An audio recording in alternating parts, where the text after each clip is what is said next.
What's going on, everybody? Welcome to another year of the Pro Football Focus Show here on RotoGrinders. I am Britt Devine. You know, the faces have changed, but the takes are going to remain the same. I am here with the lead fantasy editor at PFF, Mr. Daniel Kelly. You can find him on Twitter at Daniel T. Kelly. Dan, welcome to the crew, man. Welcome to the DFS crew. Welcome to the PFF show. And happy to have you on here. Tell the people what you do at Pro Football Focus, because they work you like a dog.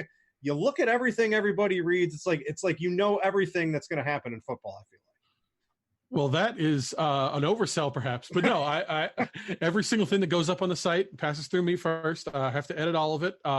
Sometimes my writers don't get things in until the last few minutes before they go up, so I'm editing fast. But between that and writing, everything that goes on the fantasy side is through me. For a while, I was in charge of the Twitter account too, and then I told them they had to take it away from me because I was going to die. But no, it's I write a piece every day in season, and most of the days out of season, and I edit all of it. Yeah, so we're going to have some fun here. Daniel is armed with knowledge. We got a lot of PFF stuff to go through you. So even though Scott's not here, we got some of his articles for you and a lot of other things going. Before we jump into that, I got to tell you guys about the Sharp Side contest we have going on. If you don't have Sharp Side on your Apple or Android phone by now and you listen to this stuff 24/7, what are you doing? We've teamed up with Vegas Insider to give a $10,000 contest.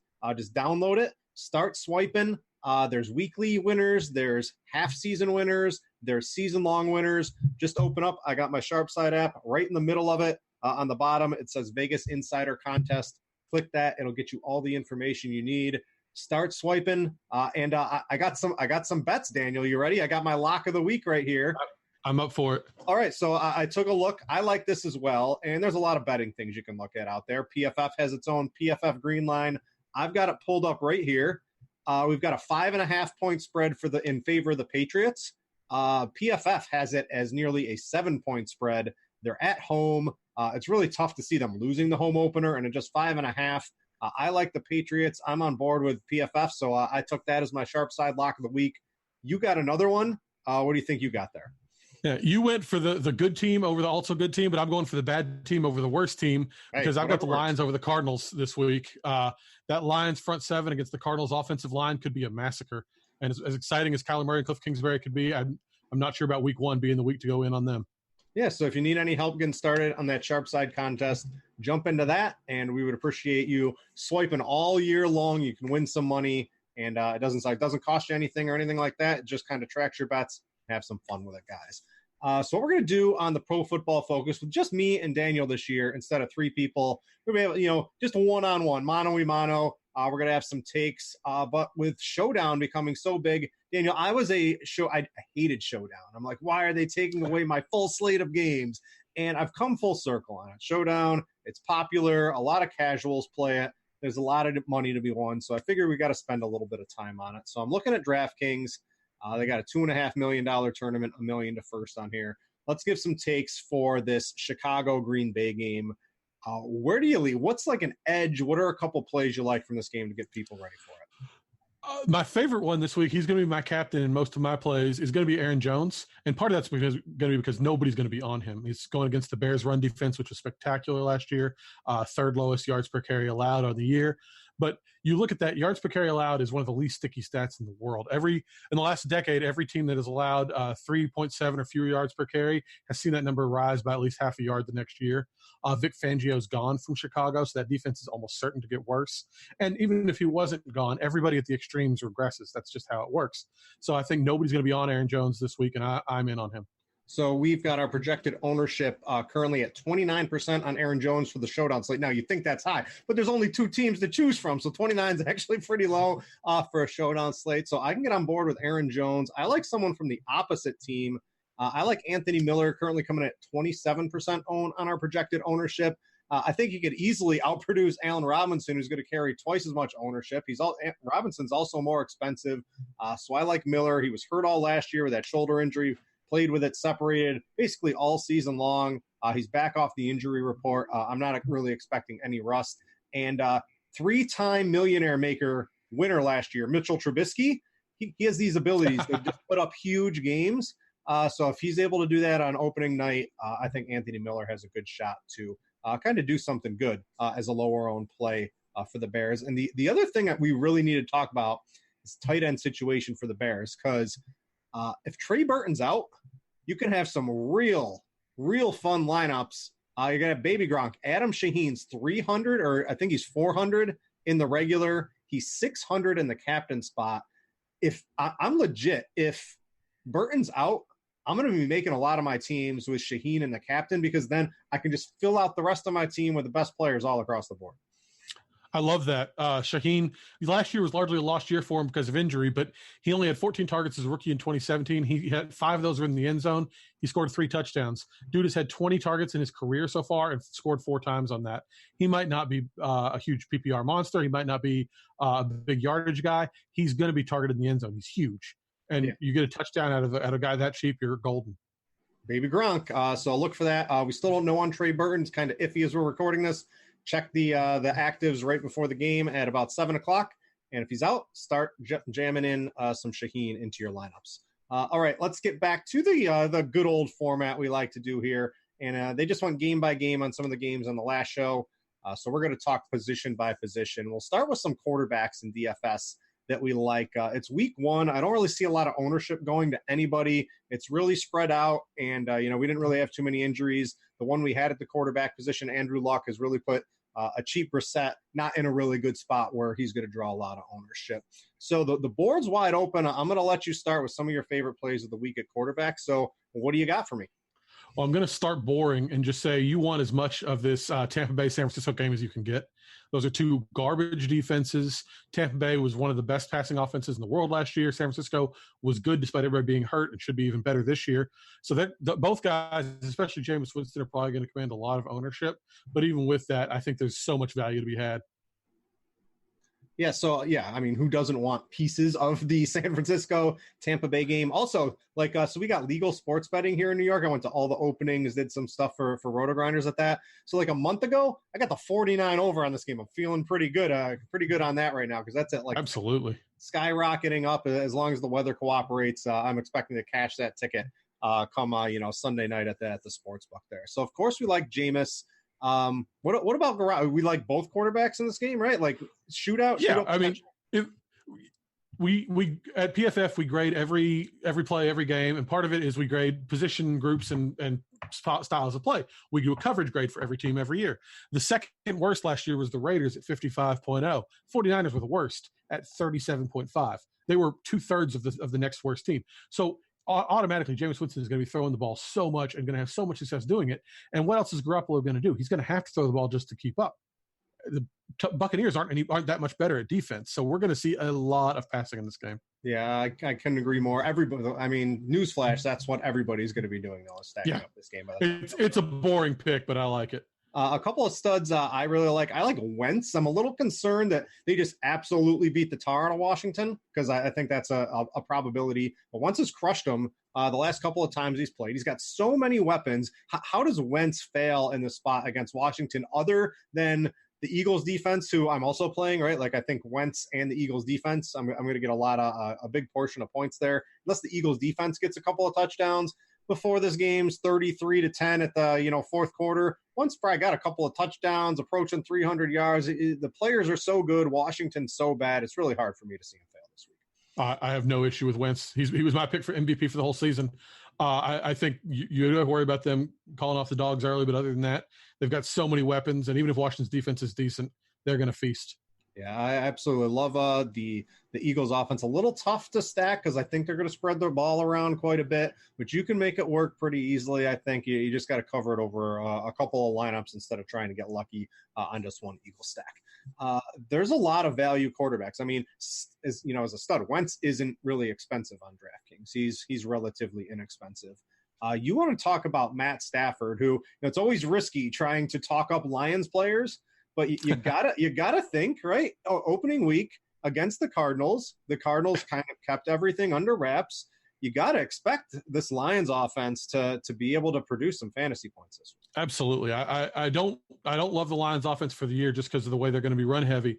But in this week one against a Cardinals team that's without Robert Alford, without Patrick Peterson, they've got guys off the street starting at cornerback. And Matthew Stafford, for all they want to run the ball, they've got great weapons at receiver in Kenny Golladay and Marvin Jones and Danny Amendola, to say nothing of TJ Hawkinson as the rookie tight end. I think he could throw all over the Cardinals in week one. And if he can do that, you're going to get great money off of a guy who's not worth a lot. Yeah, that Cardinals defense, we're going to be targeting, if you play the Buccaneers, right, we're taking offenses against you, we're game stacking. If you're playing the Cardinals, at least for 6 weeks or 4 weeks or something like that, at least we're going to be taking a lot of players against you. So Stafford to Golladay, Stafford to Marvin Jones. Jones catches a lot of touchdowns. You can mix in some carry-on as well, and I think you can make some reasonably good stacks from that Lions offense this week. I guess you got another one. I'm not really on Brissett. So I want to hear this because I know he has, no, go ahead. I know he has a little bit of rushing ability, right? But the defense for the Chargers at home, they're big underdogs. I think they knew kind of Luck was going to retire, so they've been combing him, basically through the offseason. He had to keep his mouth shut on it. But it's not week 6 where there's no value. It's week 1 where we have all this value because that's what the sites give us. So I just don't think it's the week to use Brissett. So I want to hear your kind of thoughts on it. I can't fault you for that. I know it's a long shot pick, but he's cheaper than Matt Schaub and Josh McCown. Josh McCown was out of football 2 weeks ago, and you have a starting quarterback who is cheaper than that. He had the 7th most rushing fantasy points across all of 2017 when he came in absolutely cold as a guy who wasn't even supposed to be on the Colts, let alone the starting quarterback. Now he's got all this time to prepare. The Chargers defense was great last year. It's going to be worse at least to start this year as long as Derwin James is out. So I think it's definitely a long shot, but if you're punting the position and just want a cheap play who could give you some nice points that cheap, I love him. I don't hate it from the I'm being contrarian angle if that's the type of player you are, because if you use him with T.Y., I don't like T.Y. Hilton at all, so that really kind of kills Brissett for me a little bit. I hate his matchup. Do you have anything on that at all? If I'm stacking him, I'm stacking with Jack Doyle. Doyle's breakout in 2017 came with Brissett. We saw last year when Doyle and Eric Ebron are both on the field, Doyle got way more work. So I think it's going to be the same way. I think it just happened that Ebron had so much touchdown luck. So I think a Brissett-Doyle stack would be cheap and productive. Yeah, I think that would probably be the way I would do it. All right, get out the fire extinguisher because you've got some players that I think are pretty good, and I think a lot of people are going to use them in for DFS that you're not really sold on at quarterback this week. So I'm going to lay the floor out for you, and I'll get the fire extinguisher ready and talk about some of the duds at quarterback this week. I love Cam Newton for 2019. For week 1, I'm staying away.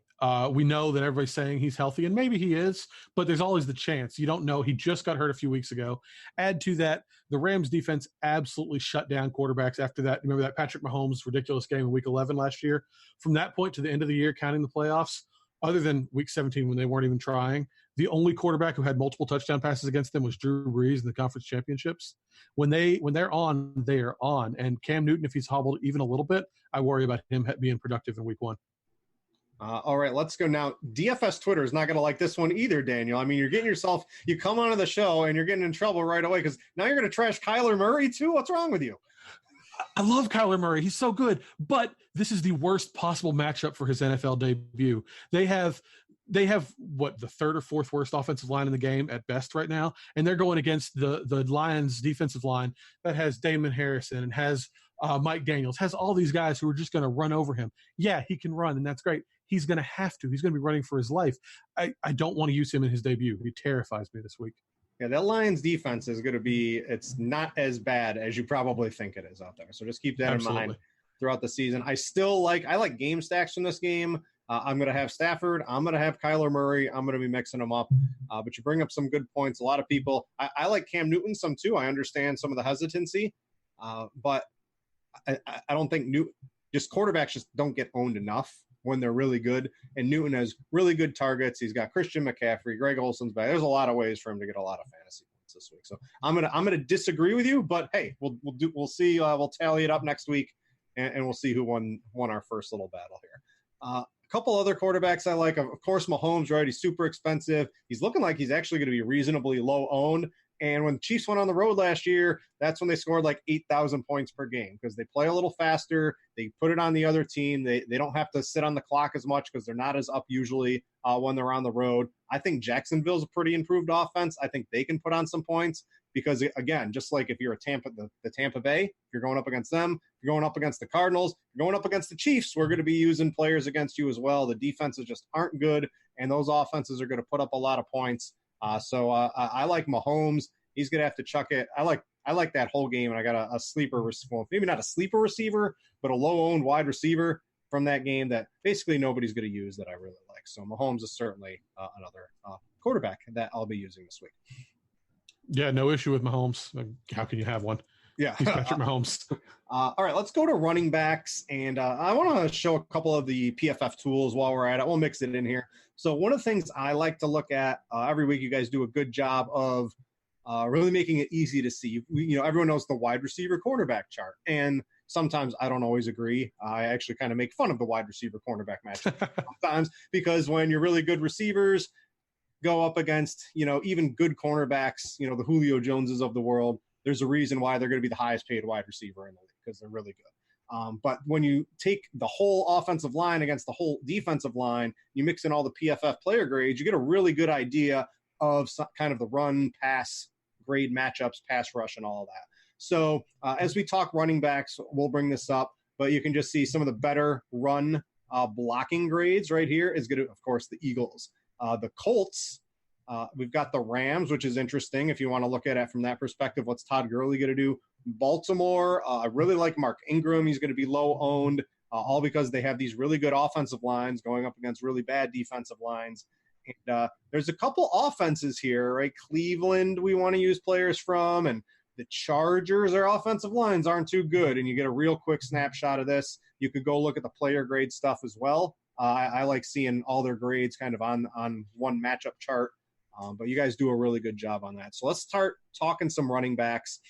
And let's see where Mr. Chris Carson. It looks like Seattle has a fairly neutral, I'm going to call -4, whatever. That's within like a margin of error, I like to call it, right in the middle of the league. But Chris Carson, how does this dude not smash week 1? He's going at home, huge favorite. He seems like he's getting all the work over Rashad Penny.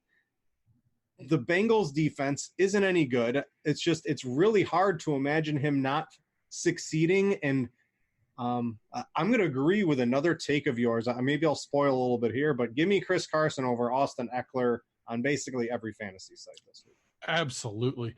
Carson had the third most 100-yard games last year. Only Zeke and Saquon had more than him. He was not much of a producer on receptions, but on the ground he had the fifth most rushing fantasy points per game.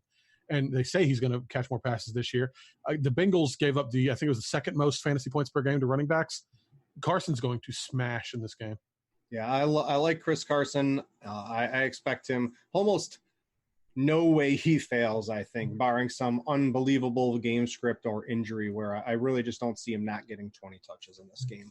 One of the studs I think everybody likes him, is going to be Dalvin Cook. We know I've got from Andy Means on his expert survey here at RotoGrinders in 2006, in 2017, in 2018, the Falcons have allowed the most receptions to opposing running backs. The Falcons defense now last year, right, it was a lot of injuries. Now they're still, they're a little healthier, but the overall philosophy, I think they're still going to allow plenty of receptions to running backs. Not even to mention we've got this Stephon Diggs maybe hamstring injury, maybe more workload goes to Dalvin Cook. Maybe some of it goes to Thielen. Do you see anything for Dalvin Cook? I see these running backs, people want to play Austin Eckler, who I think has, a 60-40 split, is in his range of outcomes where he's only getting 60% of the work, where I see almost no way Dalvin Cook doesn't get at least 70% of the work. So I just prefer Dalvin Cook. I prefer the Chris Carson types to a guy like Austin Eckler this week. Oh, yeah. I love Dalvin Cook this week. I think you said 16, 17, 18 Falcons.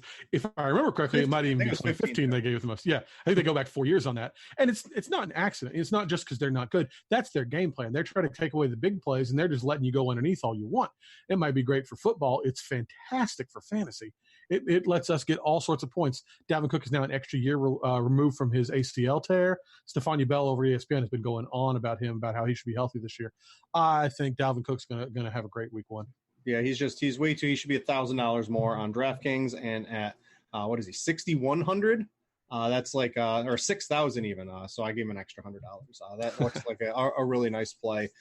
Another play that I really like that's kind of in that main tier, another guy I'll take straight up over Austin Eckler. We're definitely getting on the Austin. We're the only people talking down Austin Eckler, I think, all week.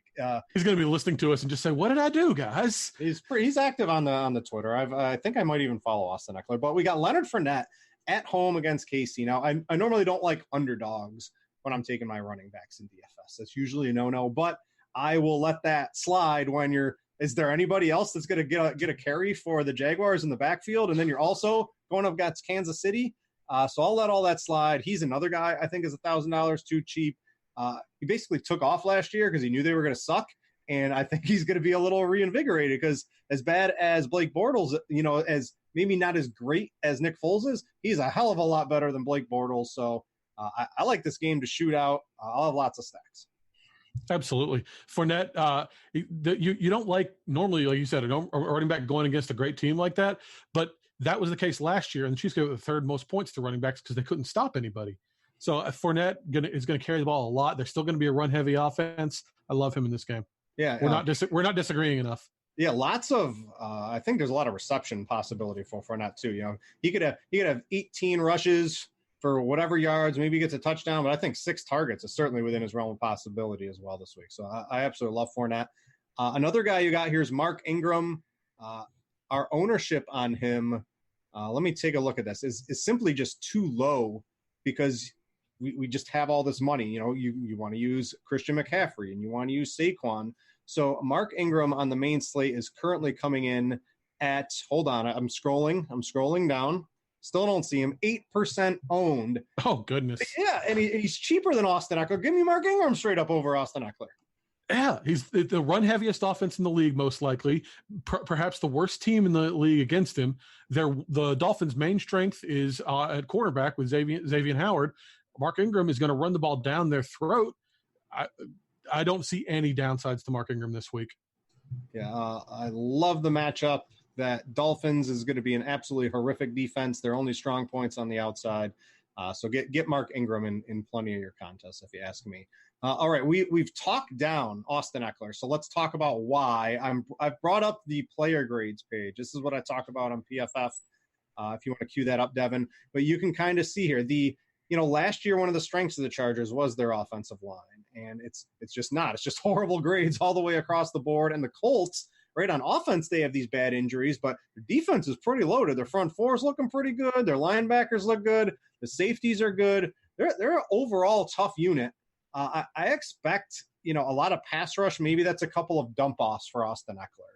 But I don't see a lot of rush potential. And you've got some other stats, too, just efficiency based on him. So let's maybe give a little bit more in-depth look. One of them is the offensive line for me. What else has you maybe not liking Austin Eckler as much as everybody else? Yeah, there's 2 ways Eckler's week one can go. He could be the bell cow, the Melvin Gordon, getting all the carries. And in 4 career games, he's played 35 or more snaps, which is not a big high snap threshold. He's only averaged 3.1 yards per carry. In the 28 games he's had under 35 snaps, 6.1 yards per carry. He's basically half as efficient when he gets a lot of snaps. So if he gets a big workload, he's not that efficient. If he gets a lighter workload, sure, he's efficient, but he's not getting enough work compared to all these running backs who are getting 80, 90% of their snaps. So I don't think there's much upside to Eckler this week.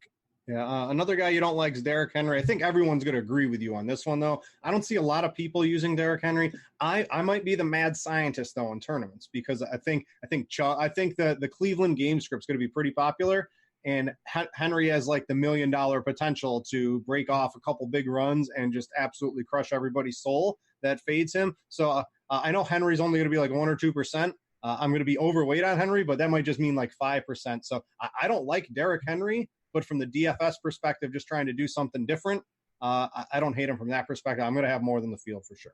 Yeah, for the perspective of going against the grain, sure, I'm fine with that. But everybody keeps saying the Titans are going to be so run heavy this year. But we always say, look at what a team does and not what they say. The Titans, They kept Marcus Mariota, brought in Ryan Tannehill, who's a better passing quarterback. They added 2 big-name receivers. They made a tight ends coach their offensive coordinator, and they added nobody in the running game. That I just don't see this team being as run-heavy as everybody says they're going to be. I think we're going to regret Derrick Henry all year long.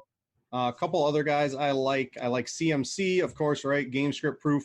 This is another one. Like, why am I using Austin Eckler, who, he's probably going to get 65%, but CMC is going to get like 85 to 90% of the snaps. Like, at least. Yeah. So, like, of course I like CMC, and of course I like Saquon. They're both going to be highly owned. I like them. If you have to choose between one of those backs, which one would you rather use? McCaffrey. I know I'm against the grain on this. Most people have Saquon Barkley as their number one, but I have McCaffrey as my number one for this week and for the full season. I trust his offense more than Barkley's, and yes, Barkley can overcome a lot, but there's so much to overcome with New York. All right, give me a Zeke take right now for Week 1 DFS. I'm out on Zeke this week. It just gives me flashbacks to Le'Veon Bell 2 years ago, 2017, when he sat out all of training camp, came in. Everyone said, oh, he's going to be right back to what he was, and he ran for 32 yards on 10 carries in Week 1. He didn't score his first touchdown until Week 3. He didn't get his yards per carry over 4 until Week 6. These guys need these reps, and he's not getting them. I want to see him perform before I'm in on him. All right. I want to go back to the screen share here. This is so Scott's not with us, right? RIP Ryan Fitzpatrick. Scott, I know you're working real hard over at PFF. But that doesn't mean we're not going to use some of your great articles and show the people behind the scenes of PFF what's going on. So we wrote this great article about shadow coverage. It kind of goes to the wide receiver cornerback chart. I make fun of this stuff sometimes because when you really look at what the top lineups are, it's they use Odell Beckham when he's in a tough matchup. Well, why does Odell Beckham succeed and win $1 million? Because he's 2% owned and he's really good at football and he's able to beat whoever they put on him. So this is kind of the stuff that Scott put in this article. Both ways, right? The cornerbacks that do really well, that exceed, that are better in shadow coverage. And then he also went and showed you the wide receivers that absolutely dominate, that no matter who's on them, they're still going to crush you. So what are some of your takeaways from this article? My main one, which you see on the screen right now, is Robbie Anderson down there near the bottom of the chart. He's one of the guys that when he is shadowed against, he struggles relatively to the rest of the time. And he has an awful slate of cornerbacks this year he's going up against, starting in Week 1 against Levi Wallace and Tre'Davious White. I worry that Robbie Anderson is going to disappoint people all year long because of the slate he's got to face. Mm-hmm. A couple ones here, and Julio Jones. Ooh, he's got a tough matchup Week 1 in Minnesota. Don't worry about it, guys. He's Julio Jones, and it doesn't matter who covers him. He's really good at football, and he's going to get open against anybody. A couple of the cornerbacks, guys you really want to maybe shy away from, would be Xavier and Howard, right? But we really don't have to worry about, are you really using Lamar Jackson with a couple of his rookie receivers? Probably not. So you probably don't have to worry about that in your lineups. Anyone else on this list as a cornerback really stand out to you? Denzel Ward's a little interesting just because he's going to face Corey Davis this week. And Corey Davis was the Robbie Anderson of last year, had a garbage slate of corners. And it could start rough for him this year. I like Davis for the full year. Week 1 might be a little rough. All right. Let's talk about your article, the best and worst fantasy football match of Week 1. And I guess we'll kind of transition into some wide receivers here. One guy you like as a value play is going to be Albert Wilson. Now, this game there might not be a lot of plays in this game, but you got to expect the game script to kind of go in the Miami favor here. So what has you liking Wilson as a value player receiver? I'm jumping on a lot of the Scott points that he's made for you guys before. Ryan Fitzpatrick loves to target the slot. He's targeted the slot more than any other active quarterback. Albert Wilson, now that Kenny Stills is gone, is going to be the slot receiver. Slot is where you can target Baltimore's passing defense the best. Outside, they've got Marlon Humphrey and they've got Jimmy Smith. That's great. Brandon Carr is good, but he's not those guys. So I think the only way the Dolphins are going to find any success in the offense on Sunday is throwing the ball to Albert Wilson in the slot. Yeah, so just basically everything I've shown you, right? I showed you the player grade page. I showed you I don't think Green Line's included, but you can get access to all the articles and all that other stuff on PFF. I think it's $39.99. And if you just want good fantasy or football articles and you like reading, I mean, that's worth it as well. And then you get all the grades and all the other stuff on top of it. So check it out. PFF, I use that along with maybe one or two other sites along with the stuff here at RotoGrinders to really do all my research. It's great stuff. Recommend it to everybody. A couple other receivers were on this week. I guess you talked about Albert Wilson as a value. So let me throw a couple value plays at you. and I'll see what sticks. So a couple guys I'm interested in. I'm interested in John Brown. Speaking of, we talked about Lamar Jackson and Mark Ingram in the run game. John Brown, he was written off the face of the earth once Lamar Jackson became his quarterback because Lamar Jackson can't throw deep. Well, now he's in Buffalo, and all Josh Allen can do is throw the deep ball. So I think it works out really well on those scramble plays. John Brown can get open deep. The Jets struggle a little bit against those deep passes. John Brown not really drawing too much ownership. He's one of my favorite value plays of the week. I'm good with that. When John Brown first signed with Buffalo, I had the same response most people did. Whatever, he's done. He's been terrible. But you dive into the numbers. He had the 11th most deep receiving yards last year, and that was with Lamar Jackson barely throwing in the ball. He was on pace for 200-something fantasy points last year with Joe Flacco was the quarterback. He was a top 25 receiver. If Allen can throw the ball deep to him like he did to Robert Foster, Brown's going to feast. All right, I'm going to go off on a couple other ownership ones. So I've got Patrick Mahomes sitting here at 8% ownership. I've got Tyreek Hill at 13% ownership. I've got Travis Kelce at 14% ownership. I'll take the over on all of those too, by the way. I'm sitting here looking at the RotoGrinders stuff, and I'm like, how do I get some leverage on the field in this Kansas City game? And I'm scrolling down through our ownership. I'm scrolling down, and I see Sammy Watkins at 1% ownership. Now, when he played with Hill last year, basically putting up the same amount of fantasy points as long as he was healthy. And when is Sammy Watkins more likely to be healthy than to start week one of a football season? He might get hurt in the middle of it, but he's going to be healthy to start the game. If I'm looking to get some leverage stacking in this game, I'm looking to maybe forego a Travis Kelce or forego a Tyreek Hill in my Kansas City stack. Use Watkins instead. You save salary. You get low ownership. Watkins just looks like a premier tournament option to me this week. And he's not going up against Jalen Ramsey, who, as good as Tyreek Hill is, you don't want to face Jalen Ramsey. So that makes sense. Who are they going to try to stop? Are they going to stop Tyreek Hill and Travis Kelce, or are they going to give single coverage to Sammy Watkins? I imagine Sammy Watkins gets single coverage a large portion of this game. So that's one of my, I think, going to be one of my stronger plays of the week should that ownership hold. All right, let's talk some of the better receivers out there. The Rams have three good ones. Which one's your favorite? Brandon Cooks this week. We've noted in the past that Brandon Cooks has been the most cornerback-sensitive receiver in the league when it comes to speed. When a cornerback runs a 4.45 or faster 40, Brandon Cooks is not very good. When the cornerback is slower than that, his average points per route rises by by more than a point. And he's probably going to see a lot of James Bradbury this week, who is a slower cornerback. So I think Cooks is going to have a really good week one. Yeah, I like Cooks as well. Good stat on the speed. You guys come up with all kinds of stuff there at PFF. So that's another Scott special. Yeah, I've seen that one before. You got a good prop bet on this next one here. So tell me about Odell Beckham, and basically if you can find an Odell Beckham prop, hit the over. Absolutely. Especially on receptions, but even yardage, I'm all over Beckham this week. I've seen 75 yards. I would crush that over so much. He's going to be shadowed by Adoree Jackson most likely. And Jackson is good, but nobody's scared of Jackson. He saw more targets per snap in coverage last year than any other cornerback. It was incredible how many times teams are throwing at him. And sure, if he's good, that's great. But if they're going to throw the ball that much his direction, Odell Beckham's going to come down with so many catches. You got another good value play here. You got Marquise Goodwin, and I like this. We've got really low ownership on the entire San Francisco side in this game outside of Kittle. And, I think San Francisco is going to score a bunch of points. If the ownership holds, you can get parts of this game. You're just taking the other. You're not taking the Mike Evans and the Chris Godwins, the known quantities. You're taking a little bit of a dice roll, the Marquise Goodwins and the Dante Pettis. San Francisco's got to score some points too, so I like them. I still like Pettis as long as his injury situation clears up. Of course, I like Kittle. This game's just going to be fireworks. Get a large portion of it. Yeah, Kittle is a known quantity, but after that we have Pettis, who has the injury questions. We have Jalen Hurd, who's injured and a rookie. We have Deebo Samuel, who's a rookie. Marquise Goodwin is the closest thing we have to a sure thing in that offense after Kittle, and he's in the Deshaun Jackson mold. He only needs one play to make it worth it. Marquise Goodwin, 4K on DraftKings, currently at 1%. I would imagine he gets a little over 1%. But that looks like another strong tournament play if that ends up holding as the week progresses.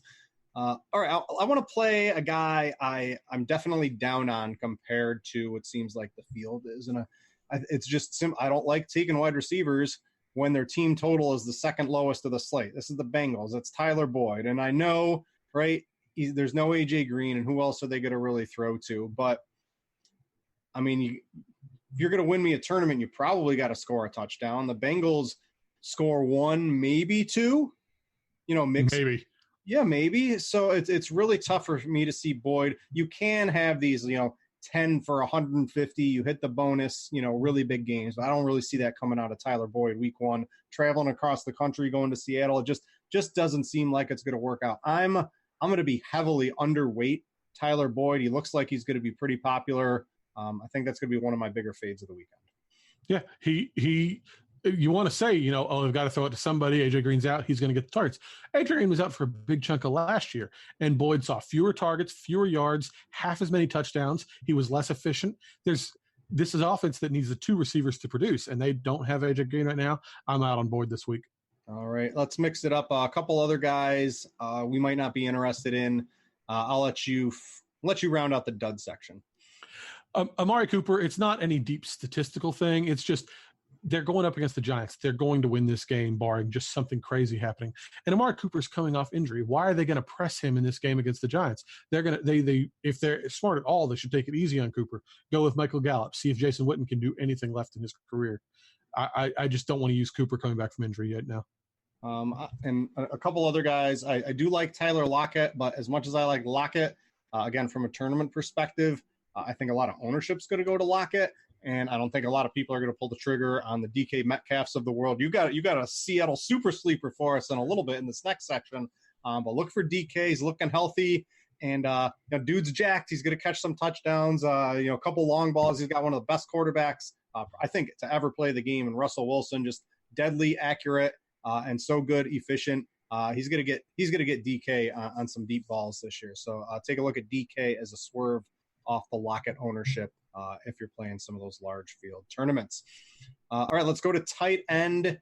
This is just another fun thing. So I'm gonna pull the O-line chart, and we've got the wide receiver cornerback, but I noticed the tight end chart in here. This is, I like looking to see which tight ends have good matchups. You can get a real quick look. No surprise, George Kittle, Zach Ertz, O.J. Howard, and I think in light, it's really hard. We talked about this pre-show. How does one of Kelsey, Kittle, Howard, Henry, Ingram, Ertz, how does one of those guys, or even two of them, not clearly lead the week at the tight end position? So I think some of the sleepers we come up with, maybe we're just doing a disservice talking about them. I'm going to have a really short tight end pool, basically consisting of just the really good guys, because that's how you get leverage on the field in these large field tournaments, I think. So I think my pool is going to be pretty tight on the high end. Do you have a favorite one of the high end tight ends if you were looking to play him? Kittle, probably just because of that matchup. And then I love Evan Ingram because it's the situation of who else are the Giants going to throw to. So I'm probably going to be heavy on those two. Yeah, you have a note here. He played Dallas twice last year, 12 receptions, 148 yards, 2 TDs. Did Odell play in both of those? Odell played in one of them. All right. So even without there, it's going to be Ingram and Barkley and maybe some Shepard, I think, for the Giants. And I think the Giants are going to be passing quite a bit too. There's a lot of talk came out today. Ingram's going to be the breakout star for the Giants too. So if you want to ride the hype train on that, jump aboard. I think Ingram's going to draw some pretty good ownership though. His price just 4,800 on DraftKings week one. Of course, Kelsey. I really like Kelsey. I really like Kittle. Play a good tight end this week, please. But hey, if you want to get a little frisky, we've got some plays for you. I'll let you go first. Coming from the Seattle game, a couple of them actually. Well, yeah, the first one out of Seattle, it's definitely a punt play. It's just if you're looking for someone super cheap. Will Dissly's coming back from injury. He was a rookie last year. He wasn't expected to be much of anything but a blocking tight end. And then he came out in the first 2 weeks, had 6 receptions, 140 yards, 2 touchdowns. He was the tight end 3 through week 2. He got hurt in week 4. We didn't hear from him again, but he's supposed to be healthy and back now. DK Metcalf, you talked about him. We don't know how healthy he is. Jerron Brown was just released before they re-signed him. The other receivers after Tyler Lockett are all rookies. I'm not huge on Dissly, but if you're just doing a punt and wanting somebody cheap, he's at least interesting. All right. I got another, maybe it's a disservice to mention these people, but how about some Jeff Swaim? You want to get some Jeff Swaim in your life? I like that Kansas City game to have a lot of offense. If I'm looking for a swerve and some, getting some leverage on the I think D.D. Westbrook is a really good play this week. Cash playable. I think he's going to be pretty popular too in tournaments. If you wanted to make a Kansas City stack, and I think I would probably include Leonard Fournette in that too. If I was making a big game stack, maybe I use Jeff Swaim instead of D.D. Westbrook, right? Chiefs, 25th in DVOA last year, the third most targets per game to tight end. And as I mentioned with Mahomes, the Chiefs run up points. They did it all last year like nobody's business on the road because they just don't have the home field advantage. So they really try to get up there, and teams just really scored a bunch of points on them too. So if this game turns into a shootout, someone's got to catch some passes. I know D.D. Westbrook caught everything in the preseason, but I mean, Daniel, what happens in the preseason doesn't always happen week one. And when we do this on week two, what happens in week one doesn't always happen in week two. That's how you got to play some of these large field tournaments. So just look to try to get leverage on some of the more popular plays if you can. And I don't know if Swaim's going to do it. I really like all the expensive tight ends, but he's interesting. Yeah, and that's sort of just looking for something else. That's why I like Tyler Eifert a little this week. He's Tyler Eifert and Jordan Reed, sort of like you said with Sammy Watkins. When they're hurt, they're hurt, but when they're healthy, they produce. When are they going to be healthier than week one? So Eifert, it's a long shot. He can always leave on the third play, but he's healthy this week. If you want to get off those top 6-7 guys, he's at least interesting. Give me the dud at tight end. That's the guy who he had way too much hype all preseason. I was doing a lot of those best balls. I was just laughing as people took this guy way too early. It's Mark Andrews. I basically have no exposure. I think I did 100 and almost 200 best balls on draft by the time it was all said and done because I'm a sicko. I got nothing better to do. But I don't think I have more than a handful of Andrews shares. I'm just out on him this week specifically as well. I'm so annoyed he got so popular because back in April I was writing him up as a sleeper. He's not a sleeper anymore because everyone thought he was a sleeper. Now he's just one of the popular guys. But meanwhile, in preseason we saw Nick Boyle and Hayden Hurst both play ahead of him. Nick Boyle's a better blocker. Hayden Hurst is comparable as a receiver.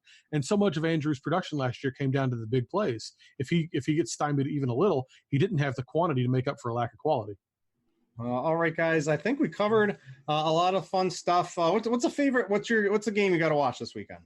Well, I mean, I'm a Colts fan. I'm wearing my Colts jersey here. It's Andrew Luck, which makes me sad. Good luck. I'm gonna watch a lot of that game. The answer is all the games because football. It's here. It's here. You tricked me. Yeah, I tricked you. It's every game. So have fun. Play some Showdown. Play this weekend, and go check out Pro Football Focus. All the fun stuff I showed you out there. Or if you're listening on podcasts. You can just get it's really inexpensive to really have a fun experience looking at all the fantasy stuff over there. So, have a good week. Go download Sharpside, get on that $10,000 Vegas Insider contest we have going on. Start swiping, and have a good weekend, everybody. So, Daniel, it was fun. You did good, by the way, on your first show. So I appreciate it. Yeah, you got some good tape. You got some good tape out there. So, congratulations on that. And I'll see you next week, same time, same place. For Daniel, I'm Britt. Thanks for watching, everybody, and we out you.